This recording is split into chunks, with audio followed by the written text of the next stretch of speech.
warahmatullahi wabarakatuh. Waalaikumsalam warahmatullahi wabarakatuh. Bismillahirrahmanirrahim. Alhamdulillahi rabbil alamin.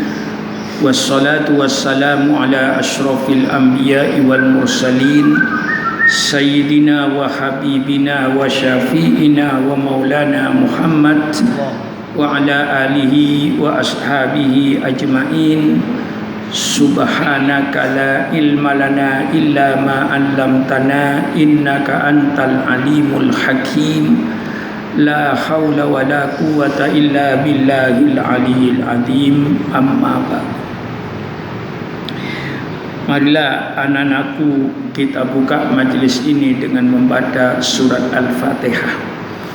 Dengan doa, mudah-mudahan para alim ulama, guru-guru kita, termasuk guru-guru Pondok Pesantren Darul Rahman dan keluarga-keluarga kita yang telah dipanggil oleh Allah Subhanahu wa taala, selalu kita berdoa mudah-mudahan Allah menerima amal soleh mereka.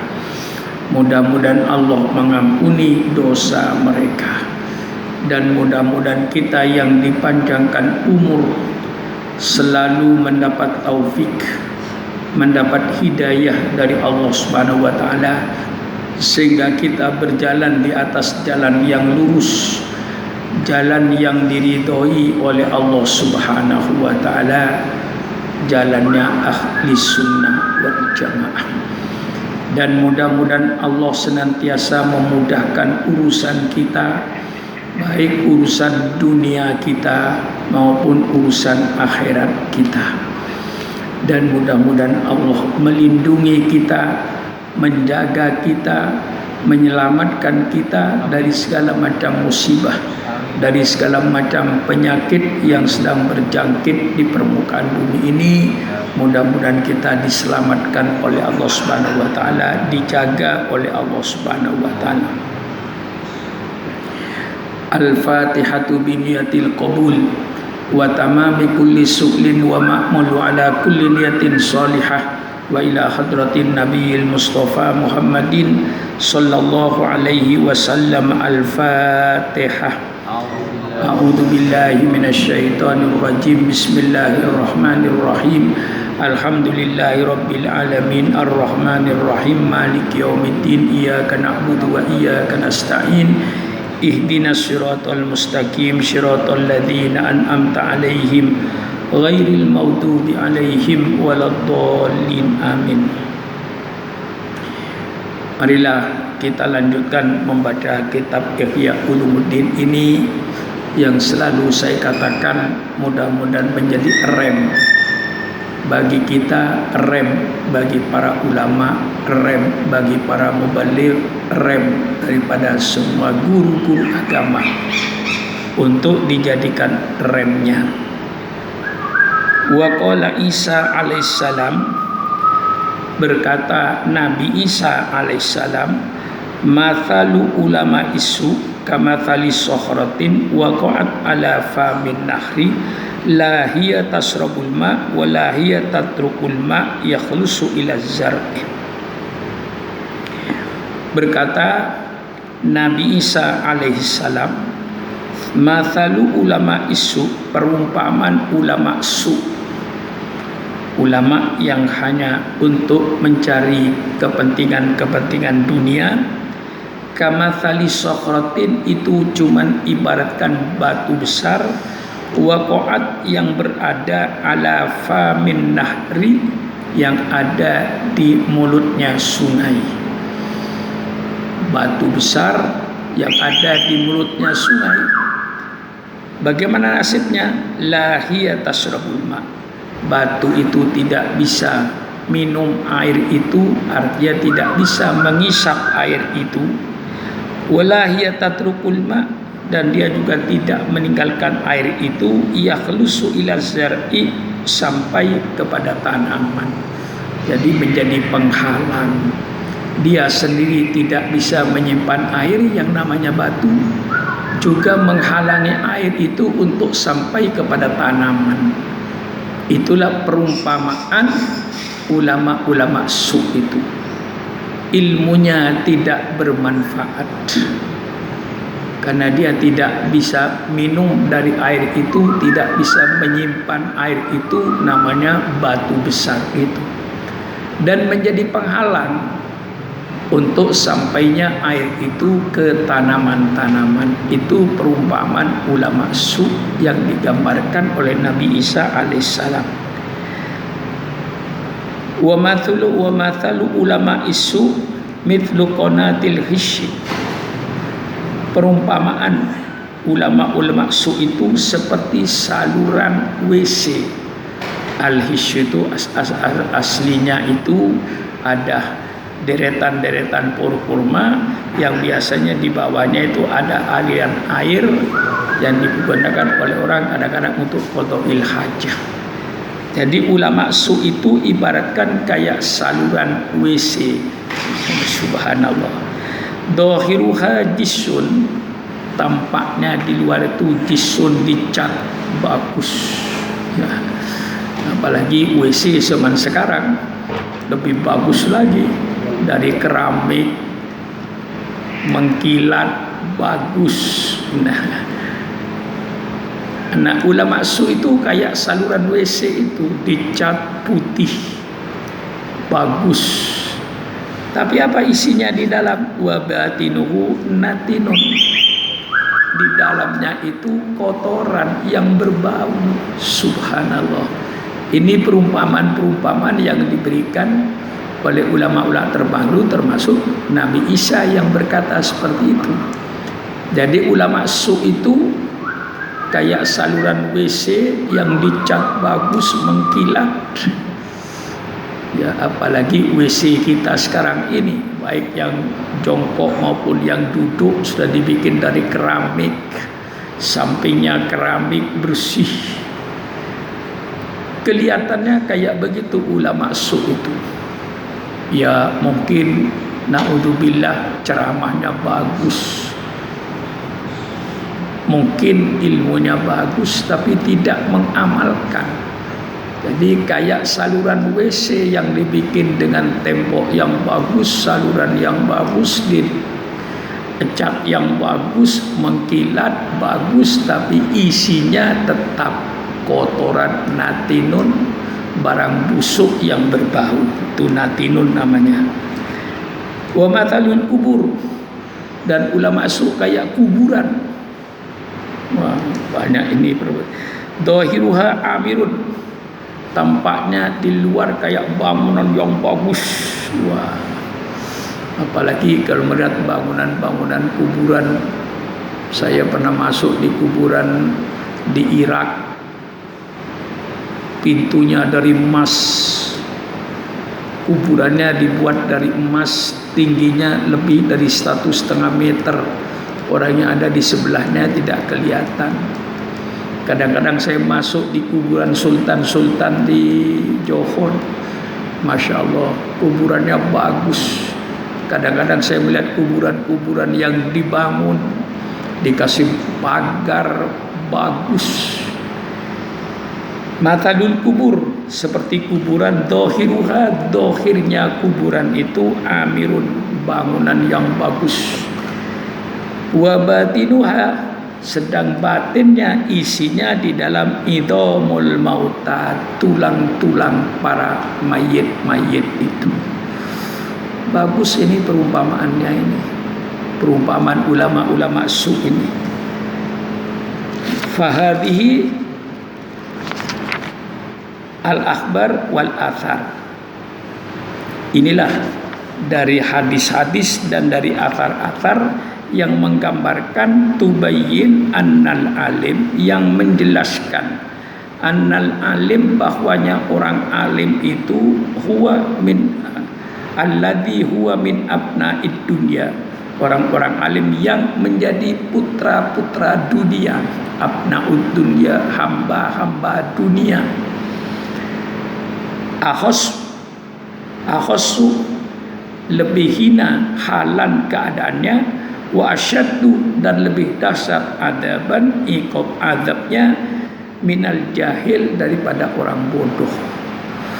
kalau orang bodoh diadab oleh Allah, masih ada kemungkinan dikasih keringanan karena kebodohannya, karena ketidaktahuannya. Tapi orang alim yang bermaksiat, dia bermaksiat dengan ilmunya, maka itu adabnya dilipat gandakan oleh Allah Subhanahu wa taala. Wa annal faizina al muqarrabin hum ulamaul akhirah. Adapun orang-orang yang beruntung, wa annal faizin, orang-orang yang beruntung, al muqarrabin, orang-orang yang dekat dengan Allah, hum, mereka itu ulamaul akhirah, adalah ulama-ulama akhirat. Walahum, dan bagi ulama-ulama akhirat itu alamatun, ada tanda-tandanya. Nah, tanda-tandanya ulama akhirat. Jadi yang beruntung itu adalah ulama-ulama akhirat. Adapun ulama-ulama dunia ini nanti asyaddu adab wa akhas, dan lebih hina halan keadaannya. Wa asyaddu, tamyiz semua ini, wa asyaddu, dan lebih dahsyat apanya? Adzaban, azabnya, siksaannya. Wa annal faizin, dan sesungguhnya orang-orang yang beruntung, al muqarrabin, orang-orang yang dekat dengan Allah, hum, mereka itu ulamaul akhirah, adalah ulama-ulama akhirat. Walahum alamatun, dan bagi ulama akhirat itu ada tanda-tandanya yang berikut ini. Jadi kita ingin selalu berusaha untuk menjadi orang yang dekat dengan Allah.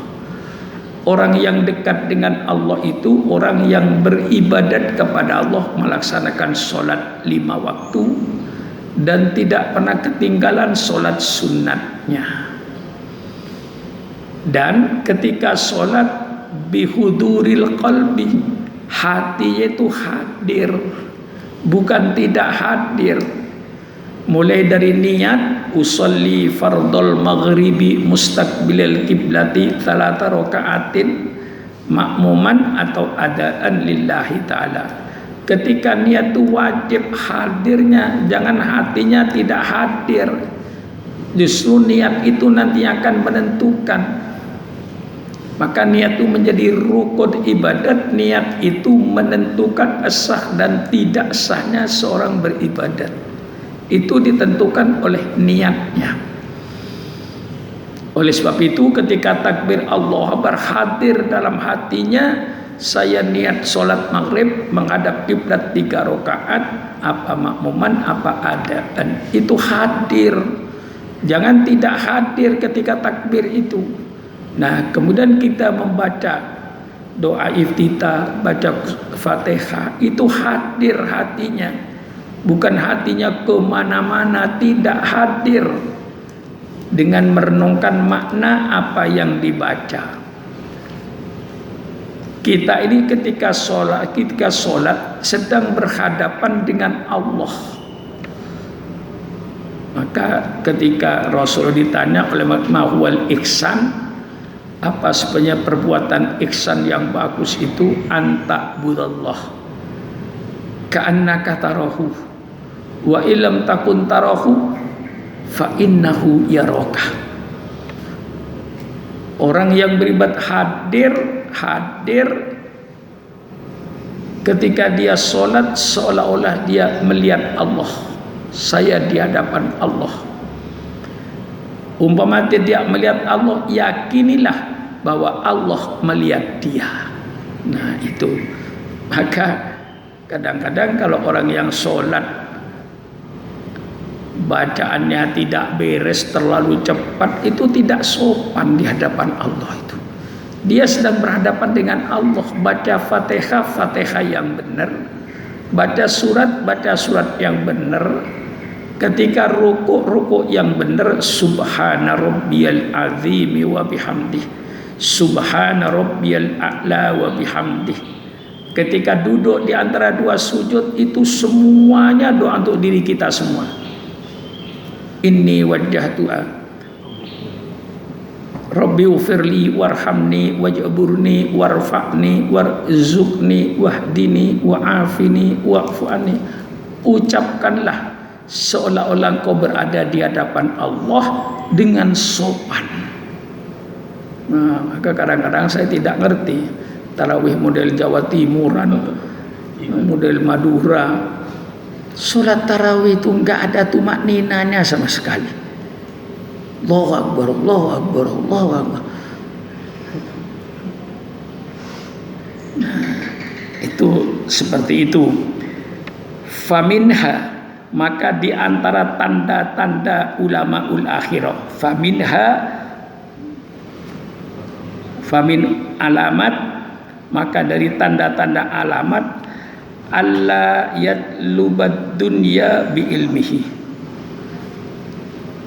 maka jangan dia mencari dunia dengan ilmunya. Maaf para mubaligh, para ustadz, bersyukurlah kepada Allah ketika kita selesai mengajar, oleh murid-murid kita dikasih hadiah. Alhamdulillah masih dikasih hadiah. Seandainya tidak dikasih hadiah pun, sebenarnya pahala yang dijanjikan Allah cukup besar. Tapi alhamdulillah murid-murid kita itu sadar bahwa guru saya ini bukan petani, guru saya bukan pengusaha, tidak punya PT dan lain-lainnya, hanya kerjaannya ngajar. Sehingga murid-muridnya sadar, habis ngajar kiainya dikasih hadiah.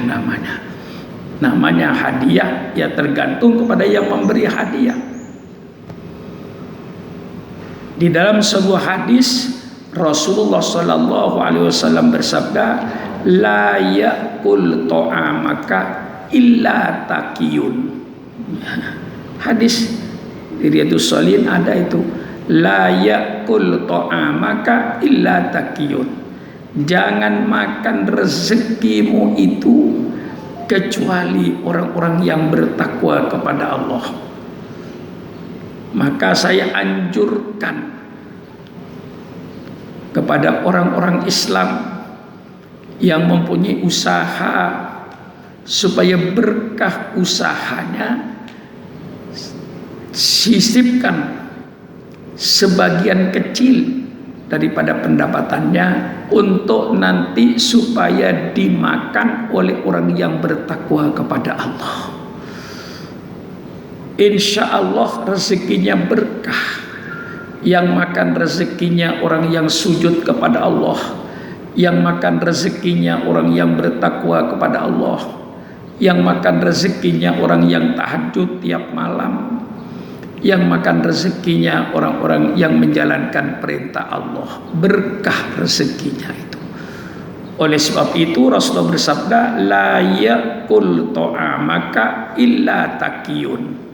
Jangan makan rezekimu itu kecuali orang-orang yang bertakwa kepada Allah. Tapi kadang-kadang kita terbalik, cari rezeki sulit. Begitu dapat rezeki, katakanlah mengadakan pesta perkawinan, yang diundang joget-joget yang hampir setengah telanjang. Biayanya mungkin bisa puluhan, bisa jutaan, atau bisa puluhan juta. Mencari rezekinya sulit.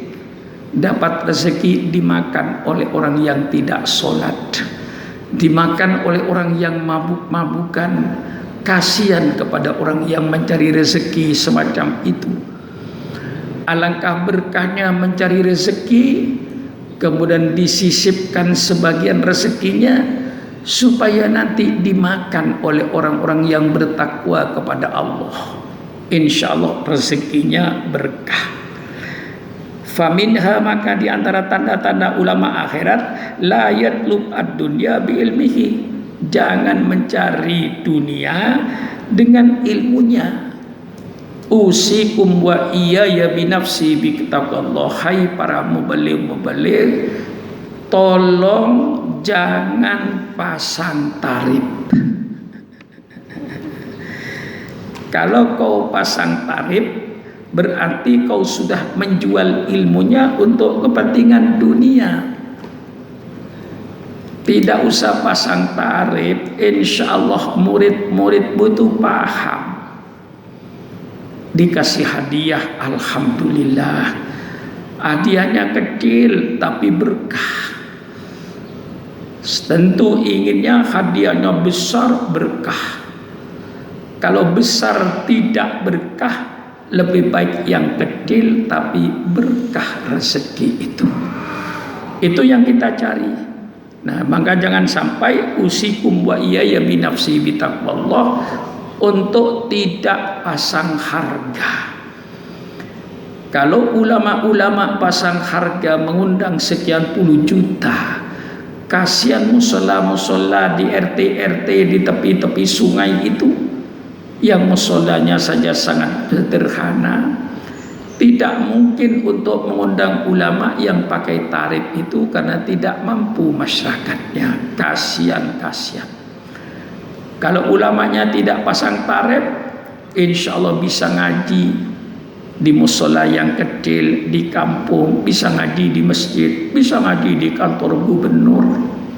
Tapi jangan menentukan hadiah yang diberikan, supaya tidak termasuk dalam tanda ini. Jadi sebaliknya, tanda-tanda ulama dunia ini, dia mencari dunia dengan ilmunya. Ulama akhirat dia tidak mencari dunia dengan ilmunya. Fa inna aqalla darajatil alim ayyudrika haqaratat dunya. Paling sedikitnya derajatnya orang alim, ayyudrika, dia tahu haqaratat dunya, kehinaan dunia ini. Apa artinya dunia ini? Tidak akan abadi, suatu kita akan ditinggal. Susah payah, tidak kenal hujan, tidak kenal panas, mencari duit dengan keringatan, numpuk kekayaan. Tengah-tengah numpuk kekayaan begitu besar, dicabutlah nyawanya oleh malaikat Israel. Belum sempat membelanjakan hartanya di jalan Allah, belum sempat beramal jariah, belum sempat mengeluarkan zakatnya. Alangkah sedihnya dan celakanya orang yang semacam itu. Ayudrika haqaratat dunya wa haswataha wa kudurataha, dan dia tahu kehinaan dunia dan kotornya dunia. Wan siramaha, dan hilangnya dunia. Wa idamal akhirah, dan keagungan akhirat. Wa dawamaha, dan kekekalan akhirat. Wa sofa naimiha, dan kebersihan kenikmatan akhirat. Wa jalalata mulkiha, dan keagungan kerajaan akhirat itu. Wal akhiratu khairu wa abqa. Akhirat itu jauh lebih bagus daripada kehidupan dunia ini. Oleh sebab itu, persilakan cari dunia dengan niat cari dunia untuk mencari keridhaan Allah. Orang yang mencari dunia untuk mencari keridhaan Allah, walaupun kelihatannya dia mencari dunia, tapi malaikat menulis sebagai ibadat kepada Allah. Setelah dapat dunia, lalu untuk apa? Maka ekonomi sistem Islam ini, pernah saya katakan, ekonomi Islam itu kayak kapitalis tapi bukan kapitalis. Ekonomi Islam itu kayak komunis tapi bukan komunis. Bagaimana? Di dalam Islam itu mencari kekayaan tidak dibatasi oleh Allah. Boleh menjadi orang sekaya-kayanya, kaya kapitalis. Tetapi dalam Islam cara mencari kekayaan. Cara mencari kekayaan berpedoman pada la darara wa la dirara. Tidak rugi dan tidak merugikan.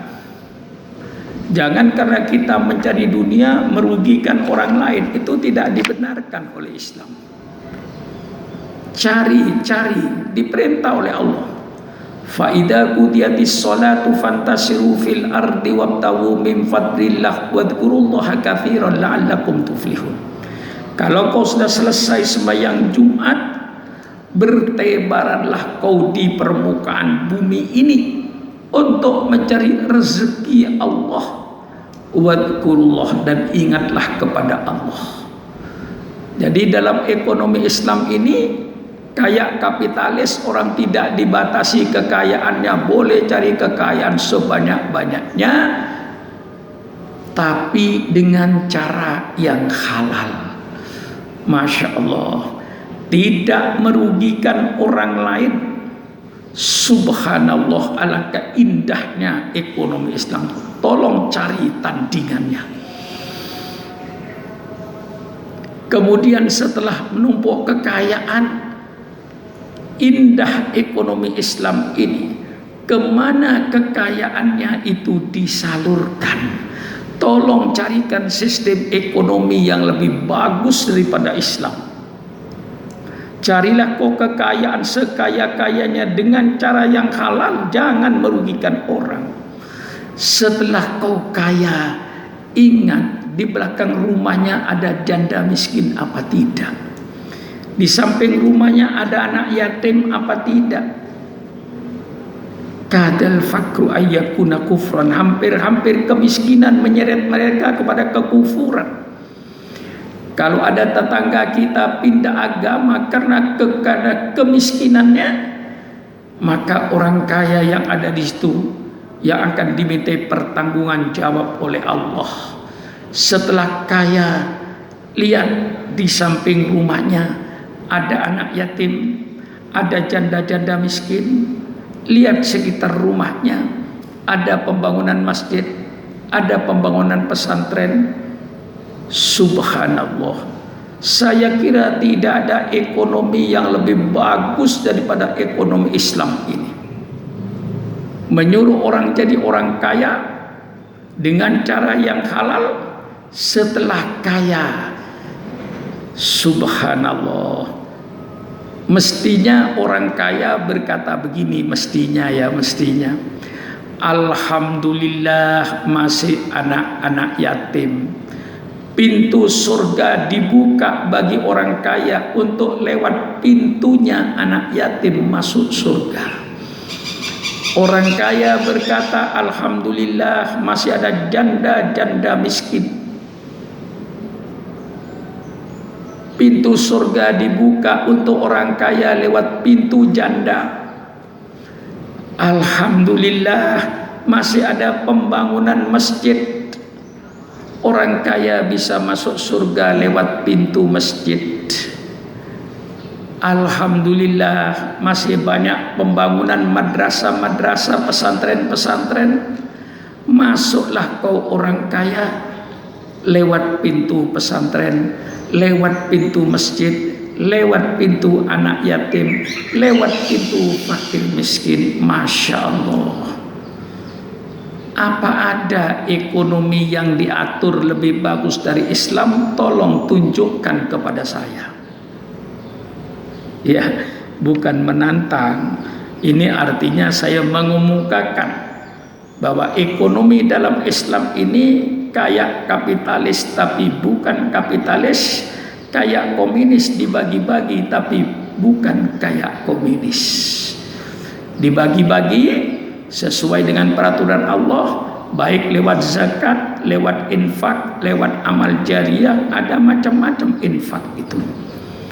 Nah, mestinya seperti itu. Ini tanda-tanda daripada ulama akhirat. Wa ya'lamu, dan orang alim yang ulama akhirat, annahuma, bahwasanya dunia dan akhirat itu mutadadatani, saling bertentangan. Annahuma, karena kedua darata ini seperti mata uang, seperti timbangan. Mahma ardaita ihdahuma ashad al-ukhra. Kalau kau ridho dengan yang salah satunya, tentu engkau marah dengan salah satunya, kayak tangan timbangan. Kalau kau sudah miring ke kanan, mesti yang ke kiri berkurang. Kalau kau sudah memiring senang dengan yang kiri, yang kanan tentunya akan berkurang.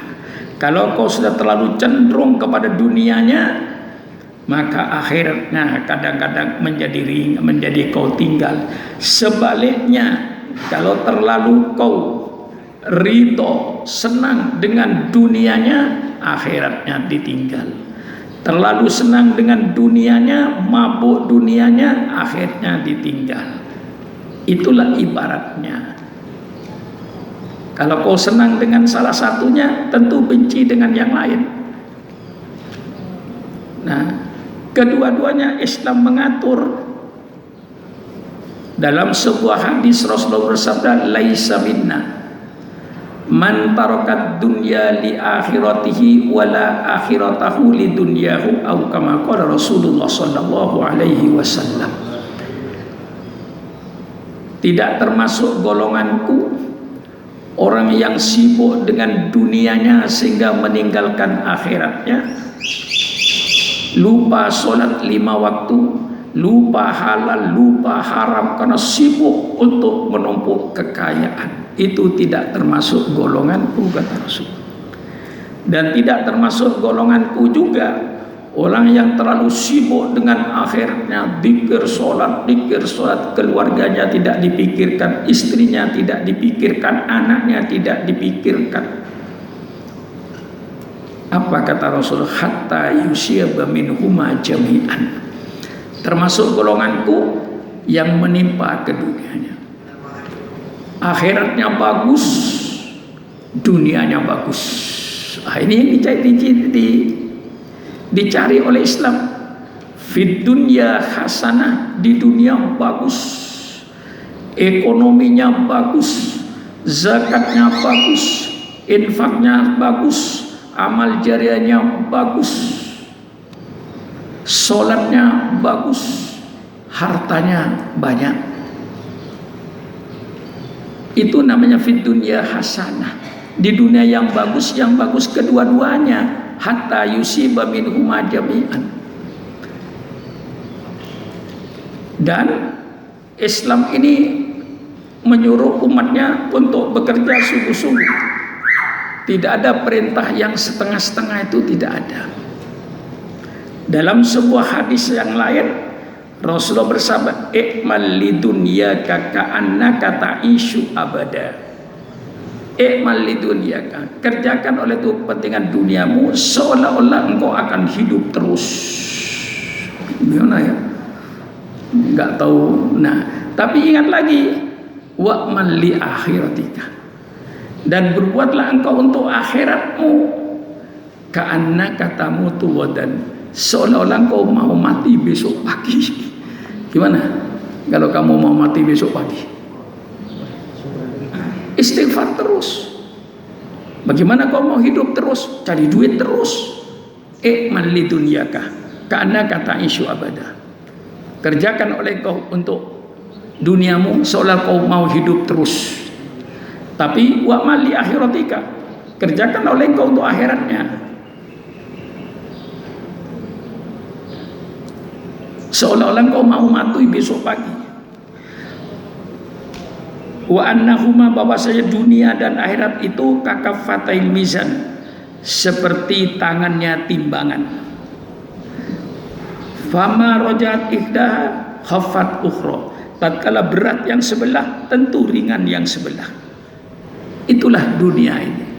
Orang yang kadang-kadang terlalu berat kepada akhiratnya, dunianya jadi ringan. Yang terlalu berat kepada dunianya, akhiratnya jadi ringan. Yang kita minta stabil. Ya. Wa annahuma, dan sesungguhnya keduanya, akhirat dan dunia dan akhirat, kal masyriq wal maghrib, seperti timbulnya terbitnya matahari dan terbenamnya matahari. Mama qarubat bin ihdahuma ba'udat anil akhar, barangkali mendekat kepada salah satunya pasti menjauhi yang satunya.